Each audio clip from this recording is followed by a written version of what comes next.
नमस्कार, times of Swaraj में आप सबों का स्वागत है और मैं हूं संतोष सिंह। और आज हम टाइम्स ऑफ स्वराज में बात कर रहे हैं शिक्षक और शिक्षा में सुधार को लेकर जो बातें चल रही हैं सरकार के स्तर पर भी और पब्लिक डोमेन में भी। हर कोई अलग अलग तरीके से इन चीज़ों को देख भी रहा है। शिक्षक स्कूल नहीं आ रहे हैं, उसको लेकर एक अलग तरीके की इमेज है। पहले जैसा अब शिक्षक नहीं रहा, शिक्षक ने भरोसा तोड़ा है, इसलिए सरकार का भी विश्वास उठ गया।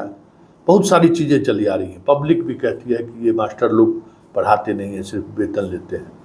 लेकिन अभी भी कुछ ऐसी चीज़ें, बुनियादी सवाल हैं जिन सवालों पर लोग खुलकर बात करते हैं और कहते हैं कि शिक्षा व्यवस्था को लोग या सरकार पढ़ाई के अलावा सब चीज़ पर ध्यान दे रही है। पढ़ाई से कोई मतलब नहीं है। शिक्षकों को बेवजह तनाव दिया जा रहा है।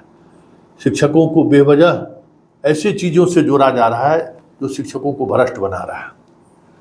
व्यवस्था इस तरीके से चलाई जा रही है जिस वजह से शिक्षक भ्रष्ट हो रहे हैं। सरकार चाहती नहीं है कि बच्चे पढ़ें, क्योंकि वहाँ गरीब के बच्चे पढ़ते हैं। सरकार चाहते नहीं है कि बच्चे पढ़ने और पढ़ाने वाले स्थिति में रहें, माहौल बने स्कूल में पढ़ने पढ़ाने का। बस सरकार योजनाओं के सहारे, अनुदान के सहारे शिक्षा को एक अलग तरीके से के रूप में पेश करना चाहता है ताकि उसका लाभ वोट बैंक के तौर पर हो सके। हमारे साथ अखिलेश जी हैं, पुलिस पदाधिकारी रहे हुए हैं। इस वक्त उन्होंने नौकरी छोड़ फिर प्रोफेसर बन गया है। उनका क्या मानना है इसको लेकर, क्योंकि उन्होंने एक ट्वीट किया है जिसको लेकर काफ़ी चर्चा चल रही है। क्या वाकई में वो स्थिति है जो उन्होंने ट्वीट के सहारे कही है?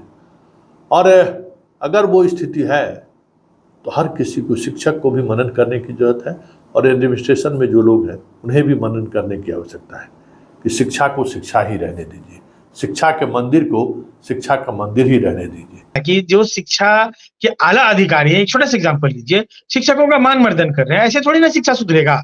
अगर शिक्षा सुधारना है, कोई भी एक अधिकारी का नाम बता दीजिए जो स्कूल में गए हो और वो एमडीएम और फला ढेकान की जांच ना करके वो क्लास में गए हो और पहले पढ़ाए होंगे आधा घंटा बच्चों को। अगर हमको एक लीडरशिप देना होगा तो हम पहले 5 दिन जांच नहीं करेंगे, हम जाएंगे विद्यालयों में, बच्चों को पढ़ाएंगे और टीचर के सामने एक एग्जाम्पल सेट करेंगे कि देखो कैसे प्रेरित किया जाता है। जब मान लीजिए बीइंग अ ऑफिसर हम मान लीजिए कि एक एग्जांपल सेट करेंगे तो तब जाके हम उस टीचर को बोलेंगे कि भाई तुम लोग नहीं पढ़ा रहे हो, तो एक मामला बनेगा। और अगर मान लीजिए उसके विद्यालय में जाके हम पढ़ाएं, उसके सामने हम बच्चों को सिखाएं, तो उनको भी शर्म आएगी कि भाई आएंगे आला अधिकारी और वो शिक्षण की बात करें। कोई शिक्षण की बात नहीं करते हैं। कौन कर रहे हैं? कोई नहीं कर रहे हैं। सब देख रहा है क्या साइकिल मिला कि नहीं, पोशाक मिला कि नहीं, एमडीएम बन रहा है कि नहीं, बाथरूम साफ है कि नहीं, इधर झालर लगा हुआ कि नहीं, उधर फूल लगा हुआ है। ये सब से मतलब पढ़ाई होगा? अब किसी बच्चे को लिख दीजिए आवेदन लिखने के लिए, आवेदन नहीं लिख पा रहा आज के डेट में। 5 लाइन उसको हिंदी आप डिक्टेट कर दीजिए, नहीं लिख पाएगा। हम लोग तो जब पढ़े थे उस समय तो कोई जांच पदाधिकारी हम देखे ही नहीं। हम तो हॉस्टल में पढ़े हैं सरकारी विद्यालय का, और अपने मतलब कभी नहीं देखा कि कोई इंस्पेक्टर, तभी स्कूल सब इंस्पेक्टर नाम का कुछ चीज हुआ करता था, कभी उसको हम विद्यालय आते नहीं देखे। और कोई भी वो लोग रिपोर्ट्स नहीं बनाते थे। पढ़ाई कितना मस्त था। सब लोग पढ़ेंगे। जो अभी ये जो आईएएस हैं, जो इस तरह के लॉ बना रहे हैं, इस तरह का जो रोज वीसी, मास्टर क्या वीसी करेगा बताइए तो? कौन सी बताएगा वो वीसी में? और क्या समझ में आएगा वीसी मतलब वहां पे? ये कोई सेंस है बताइए तो? ये कोई सेंस नहीं है। सरकार को भी समझ में नहीं आता, मंत्री को कुछ समझ में नहीं आता, पट्टी पढ़ देता है बोर्ड की राजनीति। हाँ, जैसे पढ़ा दिया कि मास्टर को तक कीजिए, दिल्ली होगा, लोग बहुत खुश है कि मजे ले रहा है। ऐसा नहीं हो रहा ना।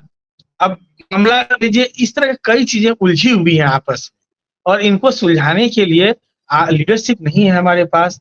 अब लीडरशिप को आना होगा आगे, और इंटेलेक्ट सोसाइटी को तो बहुत सेक्रीफाइस करना पड़ेगा इस वक्त में, नहीं तो समझिए कि चीजें बहुत खराब हो जाएगी। वही बचा सकते हैं।